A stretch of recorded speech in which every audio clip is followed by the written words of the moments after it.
Hi friends, welcome to Meena சமையல். எல்லாருக்கும் இனிய விநாயக சதுர்த்தி நல்வாழ்த்துக்கள்.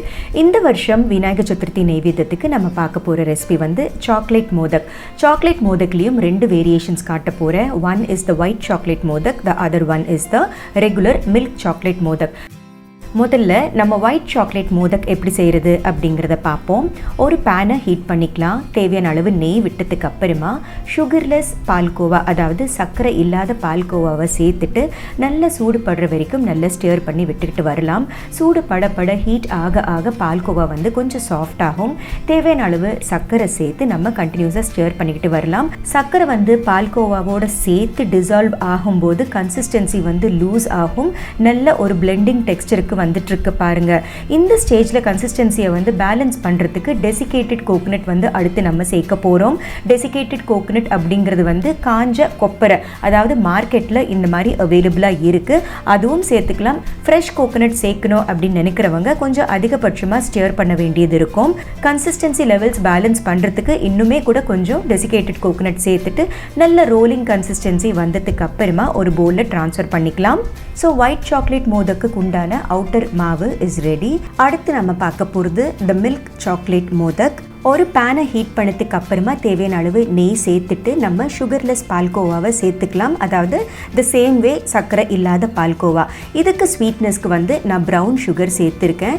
ப்ரௌன் சுகருக்கு பதிலாக ரெகுலர் சுகரும் சேர்த்துக்கலாம். ப்ரௌன் சுகர் நான் சேர்த்த காரணம் வந்து இன்னும் அந்த சாக்லேட் கலர் வந்து என்ஹான்சிங்காக இருக்கும் அப்படிங்கிறதுக்காக.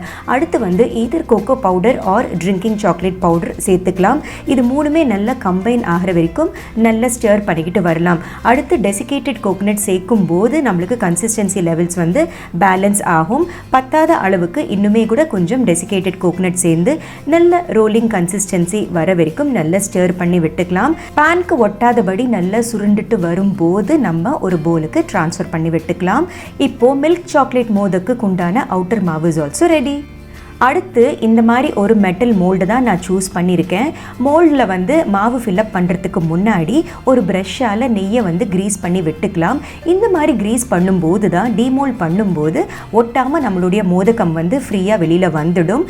கொஞ்சமாக இந்த 3 செக்மெண்ட்ஸில் அவுட்டர் மாவை வந்து நல்லபடியாக ப்ரெஸ் பண்ணி விட்டுக்கலாம். ப்ரெஸ் பண்ணும்போது தான் ஏர் பாக்கெட்ஸ் வந்து ரிலீஸ் ஆகும். ஏர் பாக்கெட்ஸ் ரிலீஸ் ஆகும்போது தான் மோல்டில் வந்து கொஞ்சம் பபிள்ஸ் இல்லாமல் நீட்டாக வந்து டீமோல்ட் ஆகிடும். இந்த மாவு ஃபில்லப் பண்ணதுக்கு அப்புறமா நம்ம க்ளோஸ் பண்ணிவிட்டு இருக்கிற வந்து கேப்ஸ் வந்து நல்லா ஃபில்லப் பண்ணிவிட்டு ஒயிட் சாக்லேட் இந்த மாதிரி குட்டி குட்டி க்யூப்ஸாக நான் வந்து கட் பண்ணி ரெடியாக எடுத்து வச்சுருக்கேன். அந்த க்யூபை வந்து ஒன்று உள்ளே போட்டதுக்கு அப்புறமா லெஃப்ட் ஓவர் கேப்பில் வந்து திரும்பவும் இந்த அவுட்டர் மாவை வந்து கம்ஃபர்டபுளாக நம்ம சீல் பண்ணி விட்டுக்கலாம். நல்லபடியாக ப்ரெஸ் பண்ணும்போது தான் ஏர் பாக்கெட்ஸ் வந்து ஃபுல்லாக சீல் ஆகிடும். கேர்ஃபுல்லாக டீமோல்ட் பண்ணும்போது நம்மளுடைய white chocolate modak is ready. அடுத்து நம்ம ஒயிட் சாக்லேட் மோதக் செஞ்ச மாதிரியே தான் மில்க் சாக்லேட் மோதக்கும் இந்த 3 செக்மெண்ட்ஸில் கொஞ்சமாக இந்த ப்ரௌன் அவுட்டரை வந்து ஒவ்வொரு செக்மெண்ட்லேயும் வந்து நல்லா அழுத்தமாக ப்ரெஸ் பண்ணிவிட்டு க்ளோஸ் பண்ணிவிட்டு ஏர் பாக்கெட்ஸ் இல்லாதபடி நல்லா அழுத்தமாக ப்ரெஸ் பண்ணதுக்கு அப்புறமா மில்க் சாக்லேட்டையும் இதே மாதிரி நான் க்யூப்ஸாக கட் பண்ணி ரெடியாக எடுத்து வச்சுருக்கேன்.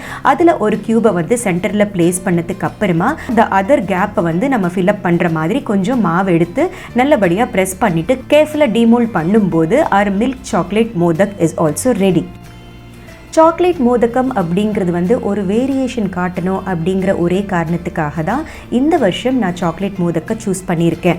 இந்த சாக்லேட் மோதகம் வந்து சர்வ் பண்ணணும் அப்படின்னு நினைக்கும் போது மைக்ரோவேவ் இருக்கிறவங்க வந்து ஒரு 10 செகண்ட்ஸ்க்கு மைக்ரோவேவ் செஞ்சுட்டு அதுக்கப்புறமா பரிமாறும் போது உள்ளே இருக்கிற அந்த ஒயிட் சாக்லேட்டாக இருக்கட்டும் மில்க் சாக்லேட்டாக இருக்கட்டும் கொஞ்சம் உருகுனாப்பில் இருக்கும். சர்வ் பண்ணும்போது அந்த சாக்கோ லாவா கேக்கெல்லாம் இருக்கும் பார்த்தீங்களா, அந்த அளவுக்கு கன்சிஸ்டன்சி வந்து எடிபிளாக இருக்கும். மைக்ரோவேவ் இல்லாதவங்க நம்ம ரெகுலராக வந்து நம்ம இட்லி வந்து எப்படி ஸ்டீம் பண்ணி சாப்பிடுவோமோ அதே மாதிரி ஸ்டீம் பண்ணிவிட்டு சர்வ் பண்ணும்போது கன்சிஸ்டன்சி லெவல்ஸ் வந்து ரொம்ப என்ஜாயபிளாக இருக்கும். ஸ்வீட்ஸ் ரொம்ப அதிகமாக பிடிச்சவங்க, முக்கியமாக சாக்லேட் ஃப்ளேவர் வந்து ரொம்ப ரசித்து சாப்பிட்றவங்களுக்கு வந்து இந்த மோதகம் கண்டிப்பாக ஒரு ட்ரீட்டு தாங்க.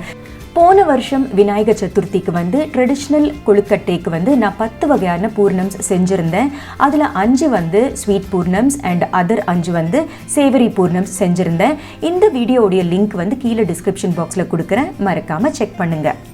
ஸோ இந்த விநாயக சதுர்த்திக்கு கண்டிப்பாக இந்த சாக்லேட் மோதகம் நீங்களும் ட்ரை பண்ணி பாருங்கள். Wishing you all once again a very very happy Vinayaka Chaturthi. So Meena சமையலை பாருங்கள், லைக் ஷேர் சப்ஸ்கிரைப் பண்ணுங்கள். பாய்.